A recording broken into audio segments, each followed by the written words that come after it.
ଚାଷୀଙ୍କ ଅଜାଣତରେ ତାଙ୍କ ଜମା ଖାତାରୁ ଟଙ୍କା ହେରଫେର ହୋଇଥିବାର ଅଭିଯୋଗ ପୋଲିସ ମାମଲା ରୁଜୁ କରୁନଥିବାରୁ ଏସ୍ପିଙ୍କ ନିକଟରେ ଗୁହାରି କଲେ ଠକାମିର ଶିକାର ଚାଷୀ।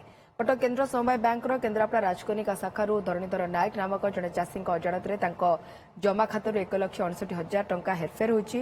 ଧରଣୀଧର କିଛିଦିନ ତଳେ ସମବାୟ ସମିତିରୁ 1,69,000 ଟଙ୍କା ଋଣ କରିଥିଲେ। ଏହି ଟଙ୍କା ତାଙ୍କ ଜମା ଖାତାକୁ ଆସିଥିଲା। ହେଲେ ଧରଣୀଧର ବ୍ୟାଙ୍କକୁ ଟଙ୍କା ଉଠାଇବାକୁ ଯାଇଥିବା ବେଳେ ତାଙ୍କ ଜମା ଖାତାରୁ ଅନ୍ୟ କେହି ଉଠାଇ ନେଇଯାଇଥିବା ସେ ଜାଣିବାକୁ ପାଇଥିଲେ।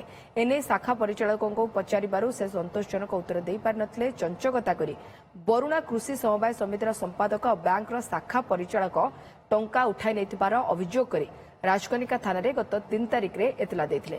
ହେଲେ ପୋଲିସ ମାମଲା ରୁଜୁ ନ କରିବାରୁ ସେ କେନ୍ଦ୍ରାପଡ଼ା ଏସ୍ପିଙ୍କ ଦ୍ୱାରସ୍ଥ ହୋଇଛନ୍ତି। ଏ ସମ୍ପର୍କରେ ସମବାୟ ବ୍ୟାଙ୍କ କର୍ତ୍ତୃପକ୍ଷ କିମ୍ବା ପୋଲିସର ପ୍ରତିକ୍ରିୟା ମିଳିପାରିନି।